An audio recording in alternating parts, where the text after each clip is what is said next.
Stop waking up at 5 a.m. or 4:30 a.m. or even 6 a.m. if you're a little bit too lazy to wake up. Stop doing that right now. You're not ready to do that. You don't have the right mindset yet. You know what I mean? If you're still thinking about waking up at ungodly hours and you have not built a rock-solid morning routine, please stop. In this video, we're going to talk about how to make a morning routine that works for you so that it becomes an enjoyable part of your life and something that you can actually sustain over time. What time do you need to wake up to make it to whatever event that you have first thing in the morning?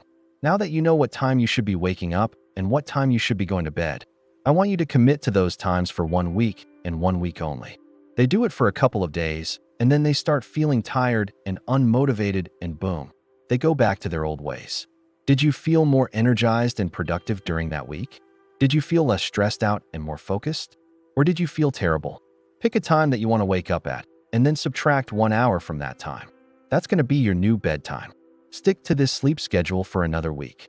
You'll notice that by sticking to this sleep schedule for 1 full week, you'll be able to sleep better and you won't feel as tired in the morning. After you do this, I want you to repeat the process of subtracting another hour from your wake-up time. Keep doing this until you reach your desired wake-up time. You might think that this seems like it's going to take forever, but it is honestly the best way to train your circadian rhythm and ensure that you'll be able to sustain this new sleep schedule. If you felt terrible, then you probably weren't ready to do this just yet. You need to pick a new sleep schedule and try again. If you felt amazing though, then you can move on to the next step. The reason this happens is because your circadian rhythm needs time to adjust to a new sleep cycle.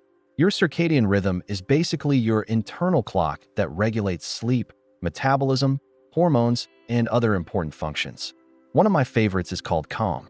There are also fancy sleep trackers that you can wear, but you don't need those. Just use your phone. So once you put your phone on airplane mode and place it under your pillow, I want you to set a sleep schedule on your phone, an alarm for the time that you want to wake up. I also want you to download a meditation app. It's super easy to use.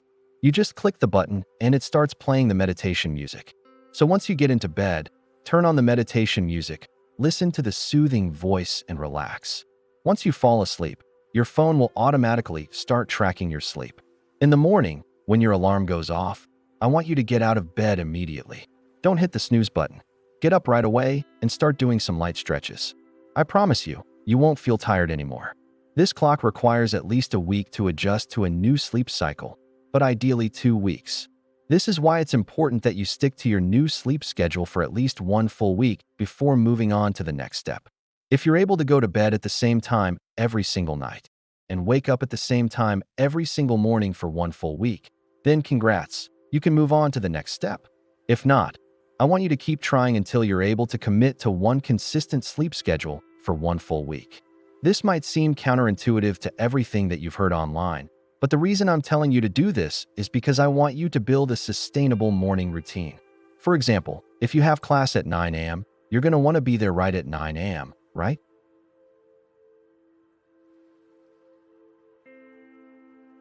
So maybe it takes you 20 minutes to drive there, 40 minutes in traffic, who knows? Then you also have to account for how long it's going to take you to get ready and eat breakfast. All of this stuff matters. And then once you subtract all of those things from 9 a.m., you'll realize, oh, I actually need to wake up at 5 a.m. to make this happen.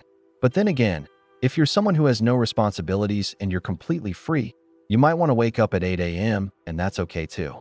As long as you understand why it's important to wake up earlier, you can apply that to your life and understand how much sleep you need. So figure out what time you need to wake up based on your schedule, and then work backwards 8 hours. That's going to tell you what time you should be going to bed every single night. Because most people come to the realization that they want to start building a morning routine because they've heard that successful people wake up early. But then they try to force themselves to wake up at 4 a.m., and by 7 a.m., they're already giving up on the whole thing.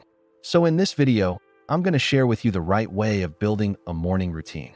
I'm also going to help you decide what time you should wake up, and I'm going to give you some hacks that will actually make you enjoy waking up earlier. All right, let's get into it. Hey winners, you're welcome to Better Everyday channel. If you're new here, welcome. On this channel, we talk all about mental health, productivity, and success. Okay, so let's start off with what time you should wake up.